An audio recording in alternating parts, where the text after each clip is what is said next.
Livro da Selva, o Moby, ganhou com 42. Então ele, no mundo da literatura, na época, ele era bem quisto, era bem lido, né? É um Nobel maior reconhecimento da literatura e ele ganhou muito jovem. O Sartre vai ganhar depois, em 64, pode, né, ter rolado um ressentimento aí. O cara que devia ser meio que o mestre, né? O cara que fez o primeiro livro dele ser super vendido ganhou o Nobel depois. E tem a questão de aceitar o Nobel também. E teve a questão do que o Sartre não aceitou o Nobel, não foi receber o prêmio, né? E o Camus foi. E tem um discurso também que é bem bonito, o discurso dele sobre o Camus, mas já é um discurso no mesmo tom. É interessante vocês procurarem o discurso do Camus sobre o Nobel, que é um discurso que a gente vai vendo com a queda, depois da queda, e o discurso do Nobel, um certo, parece, ressentimento nascente no Camus, um certo desesperança, algo assim. Mas ele cita os professores que ajudaram ele a, né, sair do mundo que ele ia viver na Argélia. Interessante, né? A gratidão dele em relação a essas pessoas que ajudaram ele. E, por um infeliz incidente, né, ele morreu em 60, nesse acidente de carro, que pode ter sido ou não causado por agentes da KGB, com um mecanismo que fura o pneu quando ele acelera. E existe fontes. Né? E esse aí é o Combat, jornal que ele escrevia durante a ocupação nazista, que continuou depois sem ele, que noticia a morte dele. A gente pode ler aqui, né? O melhor de nós, embaixo, né? Uma consciência entre o caos. Tem só homenageando ele bastante, né? Ele era muito bem quisto no meio da literatura e do jornalismo também, aparentemente. E ele encerra a carreira dele muito cedo, né? Acho que ele tinha 46 anos, não chegou nem aos 50. E ele morreu com um manuscrito do Primeiro Homem, que era um livro que ele estava escrevendo. O editor dele já estava lendo o livro, ele foi no carro do editor dele que ele morreu. Ele ia pegar um trem, mas de última hora o editor disse, não, te levo de carona. Ele não queria ir. Mas daí ele entrou. Ele não gostava de viajar de carro, assim, achava perigoso. Acho que uma vez ele disse que era uma morte idiota, né? Morrer num acidente de carro era uma morte que não tinha muito sentido, assim. E exatamente a forma como ele morre, ironia.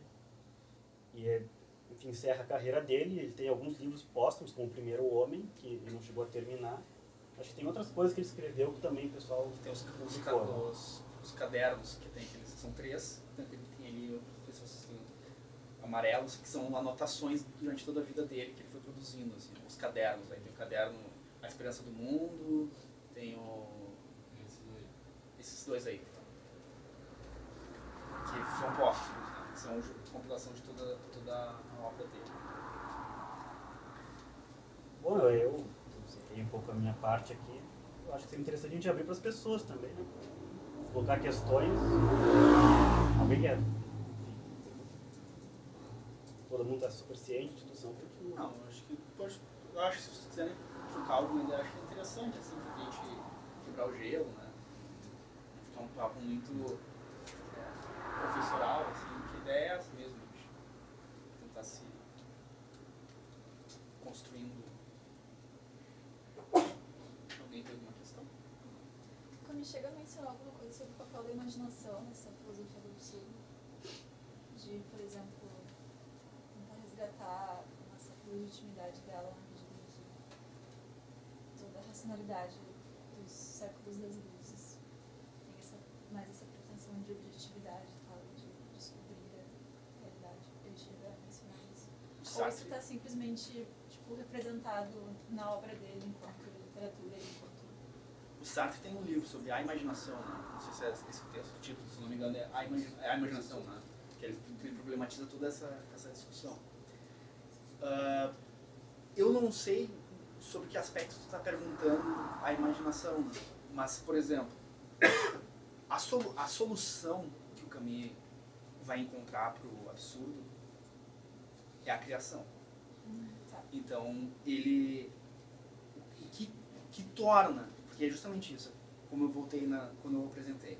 A pergunta do Camus não dele, do meu Camus. Como fazer a vida valer a pena ser vivida? Qual é a resposta que ele dá no final? Ele cria personagens, assim como o Kierkegaard criava seus personagens para problematizar a sua filosofia, ele cria. Então ele cria o Dom Juan, o conquistador e o artista, o ator, que é a ideia do artista. E essa é a ideia, todos eles personagens ligados à criação. Porque é justamente isso. O absurdo, ele não tem solução.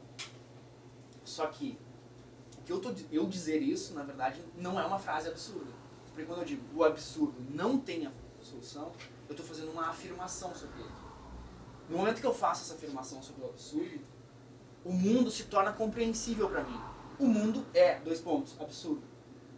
Eu já entendi o mundo. Eu sei que o absurdo é não compreender, agora eu sei que o mundo é não compreensível, ponto, compreendi o mundo, que o mundo é não compreensível. E é essa crítica que o Camus vai fazer aos absurdistas. Cioran e outros tantos filósofos, e cria também o Breton, os surrealistas, ele faz muita crítica com essa ideia assim, de o não entendimento sobre o mundo se tornar o entendimento do sujeito. Porque isso já é uma afirmação. A questão do Camus é radical. Ele não propõe uma resposta ou um conteúdo. Ele propõe um movimento de pensamento. Ele propõe... A proposta fundamental do Camus é, que não deixa de ser uma proposta nietzschiana, que também a questão do Nietzsche é, como a gente pode pensar? Como não deixar o pensamento morrer? E a questão do Camus é essa. Como fazer um movimento do pensamento não se esgotar? E o que é pensamento? Criação. E a criação do quê? Da vida. Da relação que tu tem com a vida. Qual é a ideia do Sísifo? A ideia que a gente não citou, eu acho que para quem eventualmente não tenha lido o livro é fundamental. Todo livro do mito de Sísifo é sobre o mito do Sísifo. Quem era o Sísifo? Tu quer falar quem é o Sísifo? Acho que é uma boa, né? Sísifo, ele era rei de algum lugar na Grécia. Eu não tenho, não me lembro mais. E ele foi um grande... Ele era um ditador, mais ou menos. Ele era um grande sacana, em algum momento ele aprisiona a morte dentro de um saco. Daí ninguém mais morre. Não sei se essa parte chega a entrar, mas... Sim, vai até o final. Daí ninguém mais morre, dá um transtorno no mundo inteiro, porque as pessoas não morrem, não vão pra guerra, e volta todo mundo, enfim. A pessoa que tá doente fica agonizando pra sempre. E o Sísifo volta e tira a morte do saco. Mas daí a morte fica com medo do Sísifo e nunca mais volta pra pegar ele. Então ele se torna imortal. Então Zeus, que talvez tenha sido sacaneado por ele também ou não, resolve punir ele, já que não pode morrer, coloca uma espécie de maldição, essas maldições criativas que os gregos têm. Ele tem que rolar uma pedra na montanha acima, e quando chega no final, a pedra rola a montanha abaixo. Então, ele é condenado a um total despropósito da existência dele, porque ele tem uma tarefa que é impossível de cumprir, porque a pedra nunca vai ficar parada, e ele está condenado a fazer isso para sempre. Então, ele é simplesmente condenado a um não sentido, a não ter um propósito na vida dele. É uma rotina que não leva ele a lugar nenhum, porque ele nunca vai morrer, então ele não tem a possibilidade de se libertar disso. E basicamente é isso, não sei se tem algum aspecto. Daí eu vou pegar assim como o Camus mais ou menos pega esse mito e distorce também. Assim. Que a ideia seria então que Sísifo seria um cara apaixonado pela vida, de tal modo que ele não queria morrer. E aí ele é condenado e ele diz para a esposa dele, olha, não me enterra. Ou quando ele é morto, tem uma versão também dessa ideia assim, que ele é morto e ele fala para a esposa dele, ó, não me enterra, porque é um pecado não ser enterrado depois de morto. Então ela não enterra ele. E ele vai morto. E aí ele chega lá no império de Tártaro, lá, Hades, e diz assim, olha, tu viu que aquela sacana lá não me enterrou? Tu deixa eu ir lá só pra castigar ela? Tá. Pra te castigar lá eu deixo.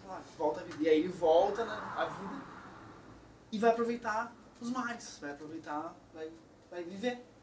E aí os caras, o cara me enganou. Aí pega lá o cara nos enganou. E aí ele vai lá e prende a morte.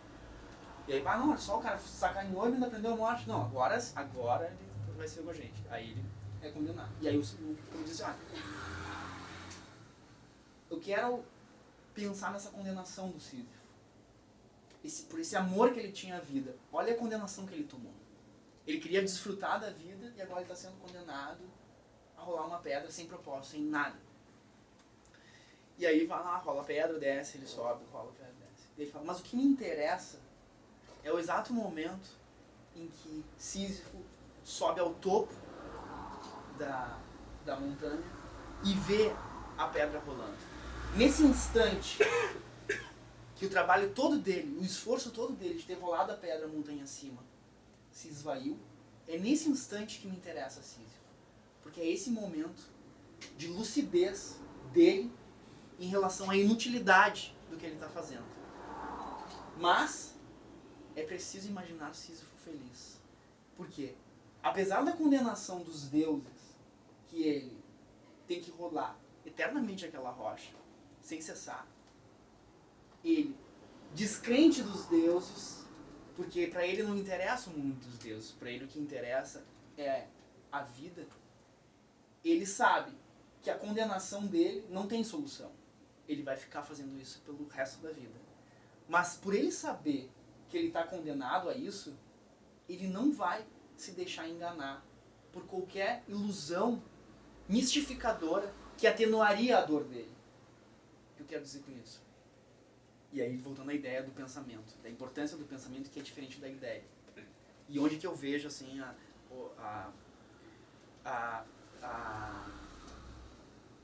virulência dessa frase dele. Eu não vou achar aqui aonde que ele fala da rotina.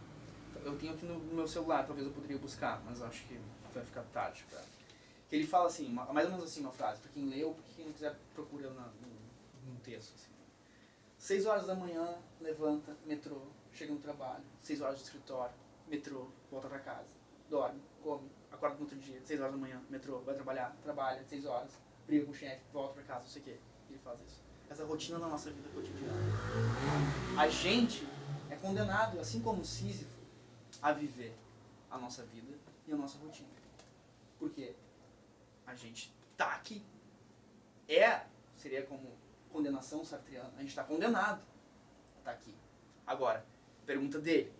A vida vale a pena ser vivida ou não? Como que é uma forma ressentida de responder essa pergunta? É claro que vale a pena ser vivida. Porque eu tô batalhando para trocar de carro. É claro que vale a pena ser vivida. Porque eu tô batalhando para fazer uma pós-graduação e virar doutor. É claro que vale a pena. Porque eu tô engajado nisso ou naquilo. Não, é claro que vale a pena. Porque eu tenho minha família. Claro que vale a pena porque isso. Mas essa é a resposta que faz a vida valer a pena ser vivida? Ou essa é uma mistificação que te faz suportar o fato de tu estar aqui? E ele fala, a vida, a existência, não é algo para ser suportada. Porque se essa é a tua questão, é mistificar e encontrar coisas para suportar a tua existência, te mata. Porque a tua vida não vale a pena ser vivida. A vida, para valer a pena ser vivida, ela tem que ser vivida por ela própria, sem mistificações, lucidamente. E como é que tu faz isso? É um jogo ininterrupto entre tu contigo mesmo. Um jogo ininterrupto de lucidez. E o que é lucidez? É manter o pensamento sobre tudo aquilo que a gente conquista. Então, a ideia do Sísifo. Eu rolei a pedra até lá em cima. E agora ela vai descer. Eu posso, no momento que eu rolar aquela pedra lá em cima, e saber que ela vai cair, e agora eu vou ter que descer e buscar ela, saber que, bom, essa é a minha condenação. Mas que bom, por alguma razão, que eu estou fazendo isso. Ou eu posso simplesmente chegar e dizer assim, mas agora que ela vai descer, eu vou correr mais rápido que ela e eu vou ganhar dela. E aí eu inventei um jogo com a pedra. Um jogo que não existia. Não foram os deuses que criaram esse jogo de chegar mais perto, chegar mais rápido do que a pedra, ou levar a pedra mais rápido até lá em cima, ou me cansar menos, ou ficar mais forte para levar. Eu posso inventar milhões de mistificações que tornem a minha singela ação de levar a pedra de baixo até em cima uma arquitetura que na verdade não existe, que é simplesmente para eu mistificar a minha existência. E qual é o problema disso? Que isso pode me afastar daquilo que realmente vale a pena na vida. Aquilo que torna a vida de fato um fato a ser experienciado. Um fato que nos faz privilegiados de estar aqui. Porque isso nos afasta. A gente empobrece. No momento que a nossa vida se torna chegar mais rápido do que a pedra, e isso me alegra, que bom que me alegra. Mas isso não é o todo. Isso é só uma parte. E uma parte que eu inventei. A vida pode ser muito mais do que isso.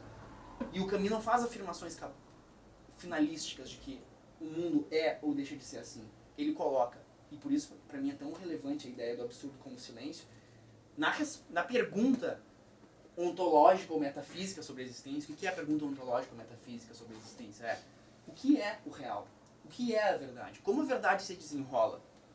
E na pergunta epistemológica, como eu conheço esse real? Como eu conheço como se desenrola isso que é real? O Camus não coloca um ponto final e dizer isso é absurdo. Ele coloca isso é absurdo, mas dizer que isso é absurdo, mas dizer que isso é absurdo, é absurdo, e ele coloca um movimento. E é nesse movimento que a vida tem, nessa pulsar que é a vida, é nesse movimento que o Camus nos instiga a gente a se aproximar, nos tornando lúcidos da nossa condição. Tem muito a ver com Nietzsche, né, que diz que nihilista não é ele que nega Deus, nihilistas são os outros que negam esse mundo em detrimento de um mundo que vem, que negam essa realidade, botam uma realidade por vir. O Deleuze tem nos livros dele Nietzsche e Nietzsche a filosofia, ele faz um trabalho de categorizar os nihilismos do Nietzsche, né? E aí ele coloca o nihilismo passivo, o nihilismo ressentido, o nihilismo, qual o terceiro? Passivo, o ressentido e o nihilismo negativo, e aí o ativo, nihilismo ativo. Então é negativo, passivo, ressentido e ativo. Ou algo assim, vocês confiram. E a ideia justamente é essa, de pensar que a ideia que o Nietzsche traz é que nihilista não é aquele que não acredita em nada. Nihilista é aquele que acredita. Inclusive aquele que acredita que não acredita em nada é um nihilista. Esse é um nihilista. Porque no momento que tu acredita, que tu troca a tua vida pela dimensão das ideias, tu esquece da única